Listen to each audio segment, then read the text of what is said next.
Fala pessoal de Engenharia e Arquitetura. No último vídeo que você assistiu sobre o F2, a gente falou a necessidade da utilização de software de cálculo estrutural para análise de estruturas. Expliquei para vocês rapidamente como fazer a instalação do F2 e agora a gente vai na sequência aprender como realizar uma análise de estruturas simples com o F2, tá? É um tutorial baseado na versão gratuita. Bom, pessoal, quais são os passos que a gente vai utilizar, vai adotar para análise de estruturas no F2? Primeiro que o F2, você pode fazer análise de diversos tipos de estruturas, que eu peguei, por exemplo, uma estrutura de sinalização aqui do viaduto da cidade de Petrolina. Você pode fazer a modelagem de uma estrutura qualquer que você esteja analisando. O F2 ele vai pedir para que você modele a estrutura obedecendo pelo menos 3 passos. Primeiro, modelar a estrutura considerando seus apoios, dimensões e cargas. Aqui nesse exemplo, eu considerei como é uma estrutura metálica. Ela está enterrada, vamos dizer assim, aqui no viaduto. Adotei um engaste e as conexões entre as barras são parafusadas. Adotei os nós, como vocês podem ver, nós livres, nós parafusados. Mas isso, gente, vai variar bastante. Eu poderia, por exemplo, considerar todos esses nós aqui soldados e fazer um estudo da estrutura, como ela se comporta com conexões soldadas ou com conexões livres, parafusadas, como está aqui. Então, talvez aqui seja a etapa mais, dependendo do que você queira fazer, a etapa que vai exigir maior complexidade. Modelar a estrutura com seus apoios, dimensões e cargas. Segundo, atribuir material à estrutura. Dizer se isso daqui é um aço, se é um alumínio. Infelizmente o F2 ele dispõe de um banco de dados ainda um tanto quanto pequeno para atribuição de material, mas você tem uma opção de, se você souber as propriedades do material, inserir no F2. E terceiro, atribuir seção transversal à estrutura, dizer se essas barras é um perfil L, perfil I, se são tubos. De acordo com a seção transversal, a estrutura vai se comportar de uma maneira diferente e o F2 pede também essa informação. Nosso objetivo aqui é mostrar esses passos 1, 2 e 3 para o exemplo mais simples, que seria de uma viga engastada. Então vamos lá. Com o F2 aberto, você pode então começar o primeiro passo, que é modelar a estrutura. Como falei, a gente vai adotar uma viga engastada, ok? Para que a gente tenha um nível de precisão na inserção de um elemento estrutural, normalmente a gente ativa a função teclado e define os limites desse elemento estrutural. Então, eu vou adotar uma viga engastada que tem cerca de 5 metros. Então, o primeiro ponto dessa viga vai ser x igual a 0, y igual a 0. O segundo ponto vai ser y igual a 0, x igual a 5 metros. Então, a gente percebe que o F2 inseriu 2 pontos para visualizar a estrutura. Você pode clicar aqui nesse botão para ficar melhor de visualizar. Então, inseridos os pontos, eu já garanti a precisão no meu desenho, posso desativar a função teclado e agora eu posso posso inserir o elemento estrutural insert nessa função insert member.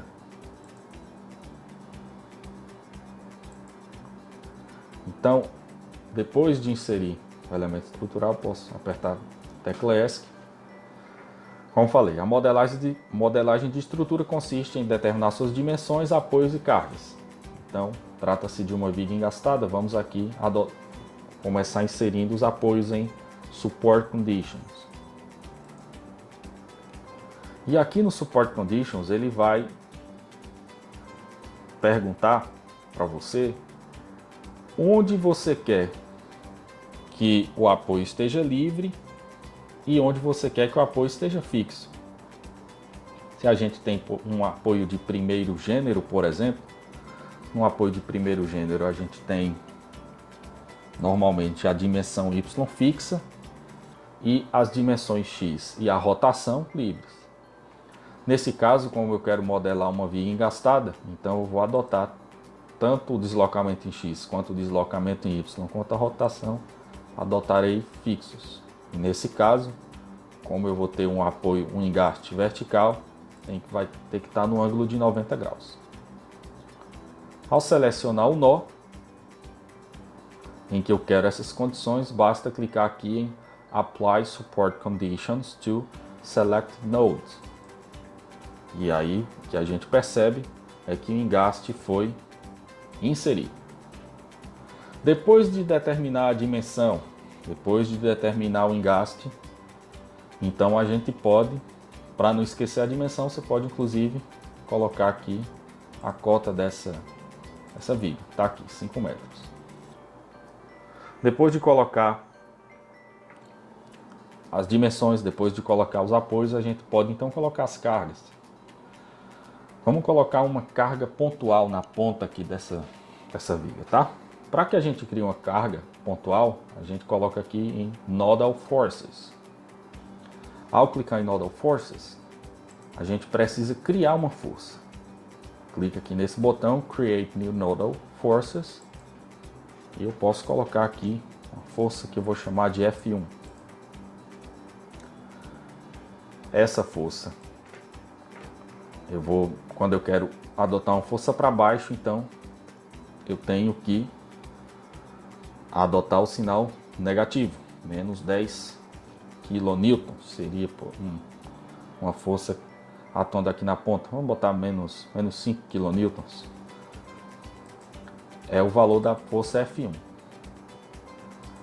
Ao criar uma força e determinar o valor dessa força, a gente pode então selecionar um nó e clicar aqui em Apply Nodal Forces to Selected Nodes. E ao fazer isso, a força vai aparecer exatamente no nó que eu selecionei. A gente também pode inserir aqui carga distribuída. Nesse caso, o F2 vai permitir apenas dois tipos de distribuição de carga, uma distribuição de carga constante e uma distribuição de carga linear. Vamos inserir uma distribuição de carga constante aqui do engaste até metade do engaste até o final da viga. Então vamos lá. Vou criar uma outra força, vou chamar de carga 1 e aquele mesmo processo. Nesse caso, como eu quero uma carga na vertical para baixo, então vou adotar sentido negativo. Vou colocar aqui uma carga de menos 0,5 kN. Nesse caso, em vez de exigir um nó, essa carga vai exigir um membro. Então eu posso clicar aqui Apply Uniform Load to Selected Members. Assim a carga vai ser inserida. Depois de colocar as dimensões, colocar os apoios, colocar as cargas, então agora a gente pode partir para os passos 2 e 3. Passo 2, acrescentar parâmetros de material. Assim como nas forças, eu devo criar um tipo de material, vou chamar aqui simplesmente de material 01, e eu posso, o F2 vai ter aqui pelo menos 4 tipos de material. Material genérico, material aço, concreto, alumínio, sendo que independente do material que eu selecione, no caso do concreto, no caso do alumínio e do aço, já haverá parâmetros pré-estabelecidos. Já no caso do material genérico, é para simulações em que eu não tenho interesse de analisar um material específico. Ele vai dar propriedades genéricas e eu posso pegar essas propriedades genéricas para resolver as equações da estática. Observe bem que aqui eu tenho uma estrutura estaticamente determinada. Então, em estruturas estaticamente determinadas, o material não vai importar. As equações da estática são suficientes para resolver o problema. Então, se eu adotar aço, madeira, não vai importar os resultados do ponto de vista da estática.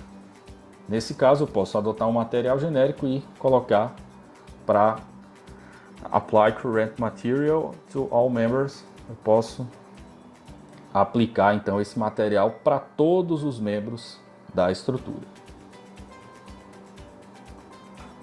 Segunda etapa está ok, material. Agora eu posso partir para o terceiro passo, que é a seção transversal.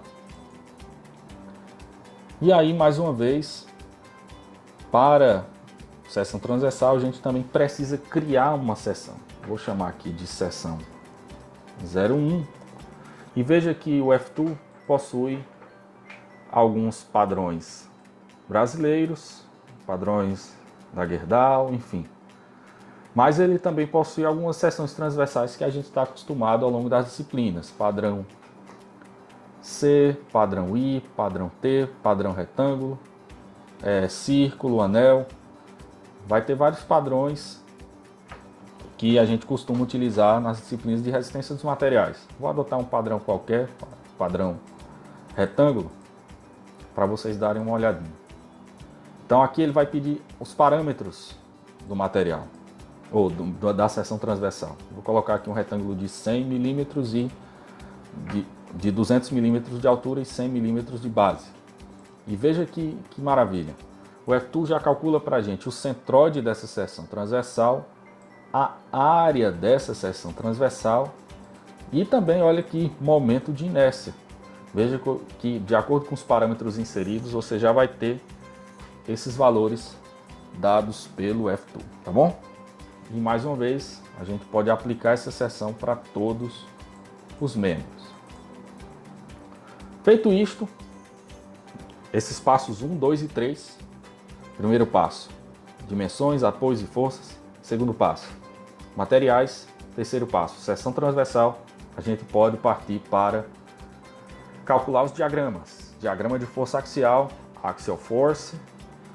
Diagrama de esforço cortante e aqui diagrama de momento fletor. Aqui no cantinho, mais uma vez.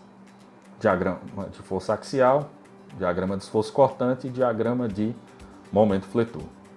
Quando a gente clicar nesse diagrama, vai pedir para você salvar. Então, finalmente, a gente vai poder observar os diagramas.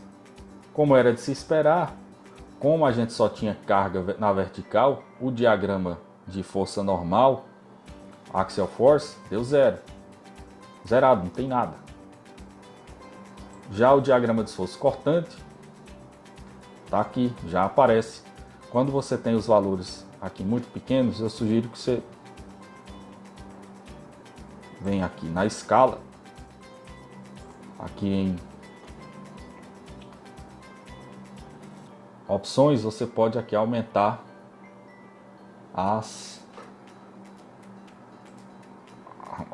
o tamanho dos textos. Outra coisa aqui interessante também, aqui em display, vocês têm aqui reações e os valores das reações de apoio. Olha aí, o F2 também faz cálculo de reação de apoio. Então aqui perceba que o diagrama de esforço cortante já não deu nulo. E quando a gente calcula também aqui o diagrama de momento fletor, a gente também não tem um diagrama nulo. Observe que quando a gente quer determinar o esforço cortante e o momento fletor em um determinado ponto da viga, basta a gente clicar no elemento estrutural, no comprimento que a gente quer analisar, e ele vai dar para a gente todos os valores. Pessoal, esse é um tutorial bem rápido. Olha aqui também a linha de deformação da viga também. E olha que interessante, você pode, através dessa barra aqui, você pode aumentar ou diminuir o efeito, tanto do esforço cortante quanto do momento fletor, deixar mais evidente ou não a curvatura. E para a linha de influência, por exemplo, para a deformação da viga, isso é bem interessante, porque mostra para a gente mais ou menos que tipo de deformação a carga está efetuando na estrutura.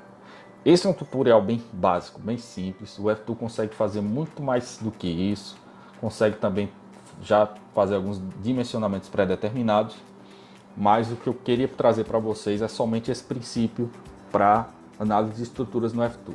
Primeiro, colocar a dimensão, apoios e cargas. Segundo, definir corretamente a propriedade de material. E terceiro, a propriedade de seção transversal. No próximo vídeo a gente vai fazer um exemplo utilizando esse mesmo princípio, só que para calcular barras entreliças. Então eu espero vocês no próximo vídeo. Se vocês tiverem alguma dúvida, vocês podem me procurar através das plataformas virtuais. E tenho certeza que através dessa aula a gente vai poder avançar bastante na análise de estruturas, tanto nas disciplinas de estática quanto de resistência dos materiais. Até mais, pessoal. Bons estudos!